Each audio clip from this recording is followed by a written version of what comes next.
Sometimes I receive some comments that always make me chuckle. And I was watching an argument unfold between two different viewers. And that argument was about, can a square lid fall in a square hole? So I want to go ahead and show you guys today, why is that a thing? How does that happen? And who was right? Let's get into it.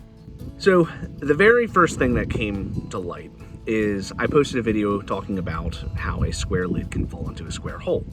One commenter said, well, yeah, obviously they could do it. Who would make it square? To which the other commenter decided to say, they don't fall in, that's why they're tapered. And one of them decided to show the math, which I'm not going to get into the math because I don't really care about the math, but I can show you how this works. Now, for this experiment, and you can do this yourself, but I'm going to show you how this works. Take yourself a normal equivalent square. So for this example, we're going to use a 12 by 12 paver. So if you take that paver, get two of them, lay one down on the ground. And what we're going to do is we're going to go ahead and show you where the handles on most of these large lids are. And we're going to show you basically what happens if you turn it and it falls down. You'll see that it's going to go into the tank. Now, in this particular example, we're not actually going to be doing this in a tank because I don't really feel like dropping a lid into a septic tank and then having to try and fish it out. So we're going to use some pavers because it's way easier and way less dangerous for somebody else's septic system. So let's go to the parking lot and take a look. All right, so we can see here that we have ourselves two pavers, right? Now, I wanted to put them on top of one another so you can see that they're the exact same size.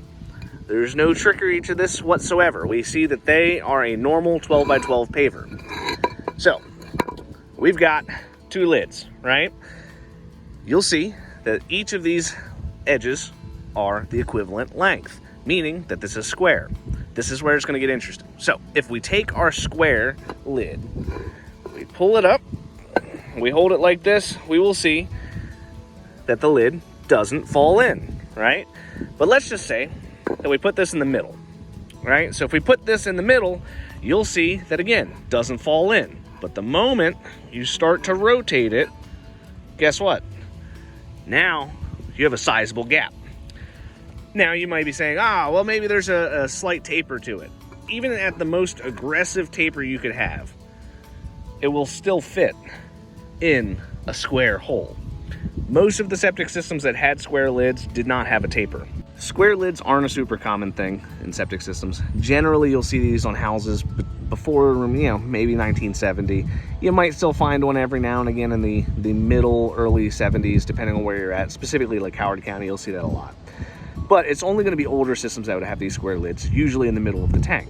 You'll still find some square lids on the front and back, but they're more rectangular and less square, so they're not as likely to fall into the hole. So if you have a lid like this, even with a bevel, you could still run into the risk of if that handle breaks, it'll fall in, and now you got a really big problem. So nowadays we make all of our lids circular because a circular lid will not fall into a circular hole. So we've covered how does a square lid fall in, but let's kind of discuss a little bit more about why a square lid could fall in. So how we're going to do that is we're going to look at where the handles will be placed. With the conventional square lid, you will usually see one large handle from corner to corner. Now, the problem with a large handle is that when you pick it up with the hook, it'll rotate the hook left or right, so you're going to get a tilt to the lid. Sometimes you would have one straight bar right across the top. Same issue, except for now, rather than angle to angle, it'll go forward, backward, and you still run the risk of it falling in. Sometimes you'll get two. That's the most efficient way of having a lid, because if you have one on either side, you just lift it up with a toe strap and you don't really run into any issues. But let's just say that this thing has been sitting in the ground for the last 50 years. Handles will just start to fall off because they've rotted out. A lot of these lids, when those handles stay in there for so long, they just become mush, and you just pull up on them the wrong way, especially with how heavy these lids are.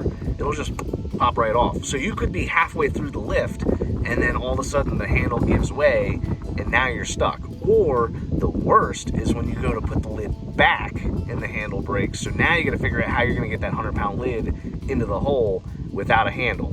That's usually where you're going to want to drill a new handle onto it, but it's still a pain in the butt to have to go about doing it.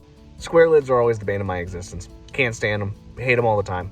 Circle lids, now that's where everything should be. That's how everything should work, because the system's going to work more efficiently with a circular lid. You're not going to see those very often, but sometimes you might come across it, especially if you're somebody who owns an older home. I hope that this was useful, right? My goal in this is to help put some of this argument to rest. There's no point, in my opinion, arguing in the comments amongst one another. We're here to have a good discussion and not throw insults or any kind of like shenanigans towards one another. If you're going to make a claim, just make sure that you back it up. One side of the argument was giving logical answers. The other side of the argument was just calling them stupid. It's not productive. It's not helpful. And I don't really want those kind of interactions on this channel. So we got to make sure that if you're going to be here as a subscriber or as anybody commenting, we're here with a good place to learn and talk and not demean each other or talk down to one another. If you're going to act like a douche, you got to get out, right? I have no interest in keeping that around here. So we got to make sure we play nice with others. If you found this useful, if you found this informative in any way, hit that like button though, hit subscribe. I always find it fun whenever people leave comments. Leave a comment below, and maybe your discussion, your conversation can lead me to the next video, and maybe we can have the conversation about whatever might be going on. I look forward to talking to you guys tomorrow, and I'll talk to you soon.